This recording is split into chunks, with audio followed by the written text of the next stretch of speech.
So I'm at a restaurant the other day and this thing pops up on my phone and I'm like, what?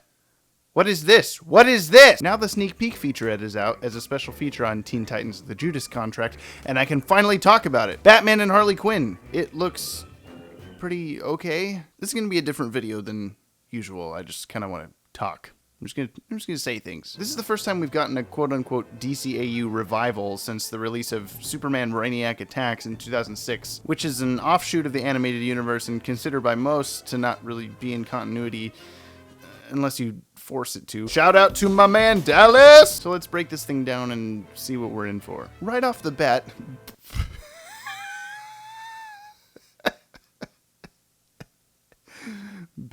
we got Kevin Conroy back in the role that defined the Dark Knight for a generation of superhero fans.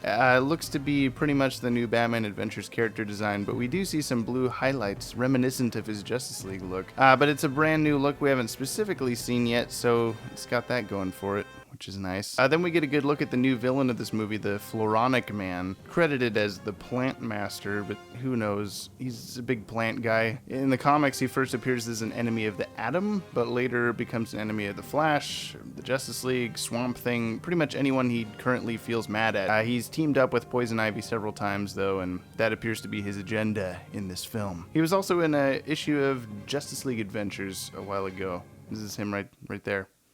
Nice. So Harley's exiting a building called Super Babes, wearing an overcoat over what looks like a good portion of this costume we see her wearing later. So this is probably inside that place. Real quick, we get some cool Silver Age looking wall decals of Superman, Batgirl, Wonder Woman, Robin, Riddler, and Aquaman. I guess this is just a wink to the audience, maybe? I mean, most of the costumes line up fine with their DCAU versions, more or less, but it's definitely odd. Let's go with it's fine. Harley's costume here is quite intriguing, though. Looks to be pretty similar to some Suicide Squad comic costumes we've seen over the years, but appears to be a new design overall. Definitely not something we've seen her wear in the DCAU before. Nightwing appears to be tailing her. P.S. Nice non-mullet there, chum. And his line, gotta be her, seems to indicate she's in hiding. My hunch is that she's dressed in a Harley Quinn-ish costume while working as this waitress or whatever to try and get away from the criminal life that she mentions wanting no part of anymore. Like maybe the whole restaurant is just themed like that. We've seen this kind of meta break the fourth wall cameo stuff before, like in Justice League's A Night of Shadows with the guests at Harv Hickman's party, or the Out of the Past musical actors in Batman Beyond. We get a bit of an updated look for Poison Ivy here too. She's mostly looking like her new Batman Adventures self, but we've got the greener skin similar to how she looked in the Gotham Girls and Batman Adventures Volume 2 comics. Plus her hair seems a bit tweaked from the norm, more like this Bruce Timm drawing that I look at sometimes for no particular reason. Okay, moving on. Floronic Man is voiced by Kevin Michael Richardson, who's been an animation staple for a long time and has provided the voice for a handful of DCAU characters, notably Robert Hawkins in Static Shock, Carlton Duquesne in Mystery of the Batwoman, and General Wells on Justice League. I have to wonder though if he'll sound just like how we hear him in this preview,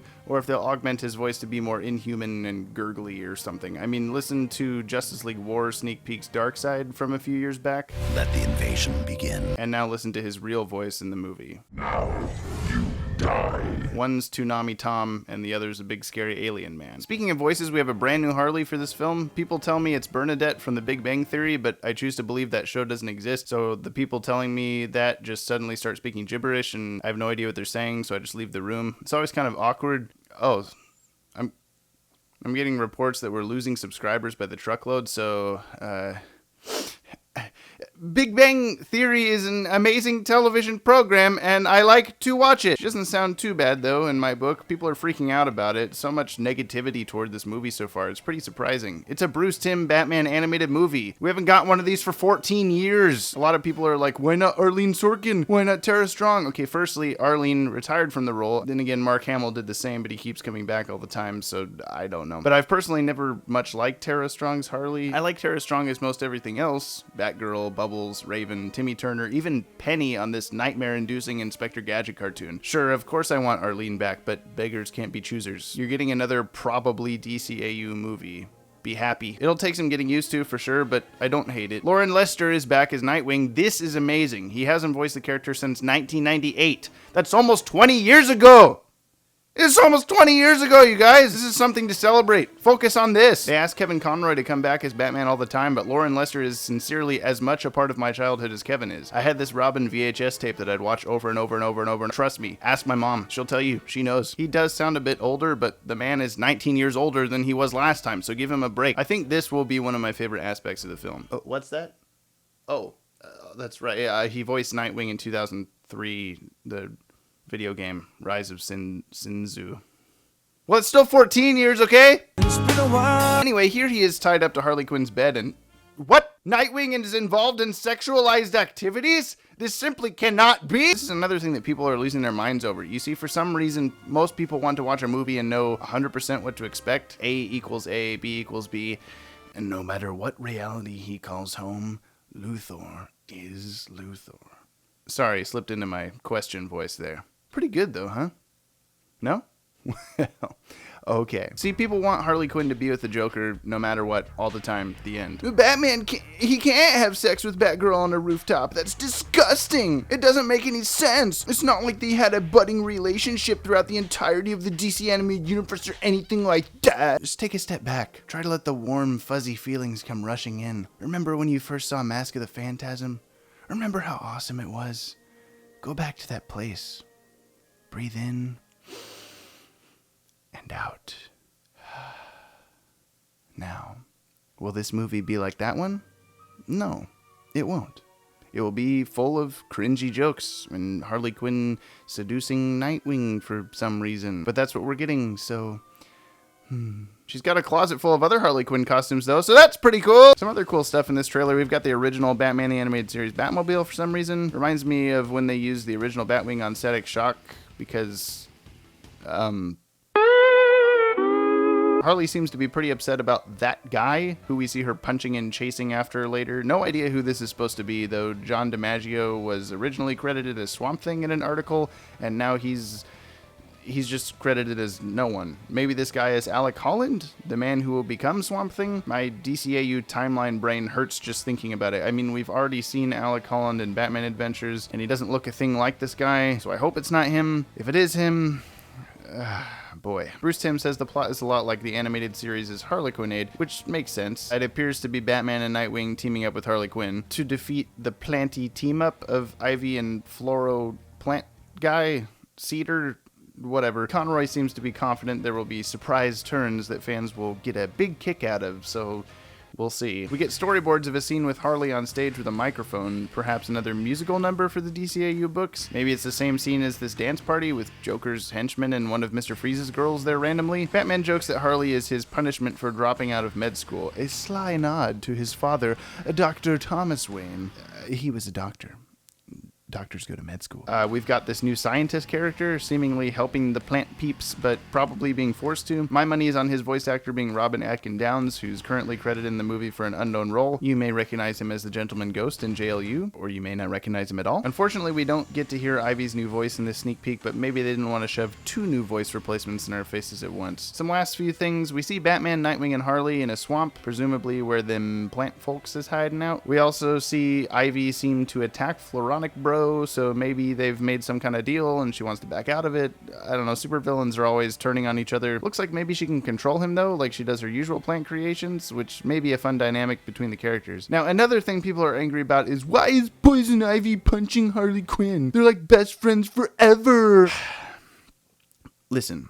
Subverting expectations is usually a good thing. But what do I know? Maybe this movie will suck. Maybe it won't. Let's give it the benefit of the doubt. Booster Gold calls Batman on the bat phone in the Batmobile. It's pretty bat fun. He's all LOL. There's a list of obscure 90s DC superheroes that could come help you, and for some reason Nightwing knows all of them. Booster's also clearly voiced by Bruce Timm, at least in this sneak peek. Timm's no rookie when it comes to lending random voices on these cartoons. I mean, he was this Joker's guy.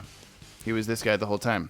Now you know that. One last observation I want to make, and I'll try to make this as brief as possible. The big question here is, where does this fit into the timeline? We've had over 10 years to hyper-analyze all of the shows and movies that fit into this continuity, and then old Brucey decides to throw us a curveball.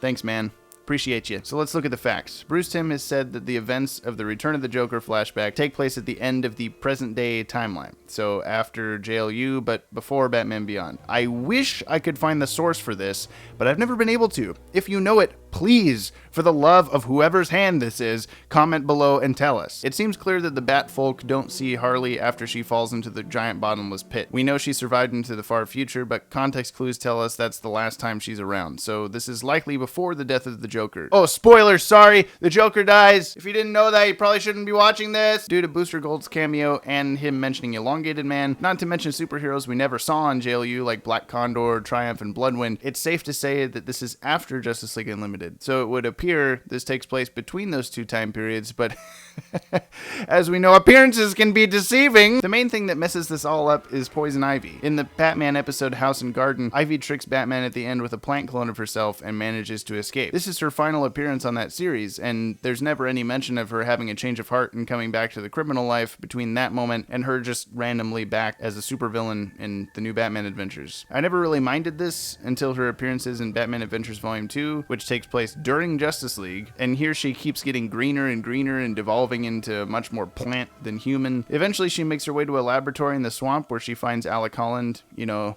this guy and maybe this guy, and then she dies. She melts into the floor. At this moment, it's revealed that the real Pamela Isley has been gone for quite some time and left another plant clone of herself behind for Harley Quinn to keep her company. So it's very plausible that the Ivy we see all the way since the beginning of the new Batman Adventures is not even really her. It's just a plant clone. Her skin is even gray here. The signs are there, man! All of this has happened before, and all of it will happen again! So what's the deal with her in this movie then? Another plant clone? She theoretically should be either dead at this point, or be the real Poison Ivy, in which case she shouldn't be green at all. Ugh. This stuff, man, keeps me up at night. I guess I'll just have to, watch the movie and find out or something. So what do you think? Are you excited for Batman and Harley Quinn? Do you think it looks awesome or terrible? Do you think it will be new in-continuity material we can add to the collection? Or will it be, for lack of a better term, Batman's Brainiac attacks? Leave your thoughts in the comments below, and thanks for watching. Be sure to subscribe so you don't miss out on other upcoming content from the Watchtower Database. Goodbye.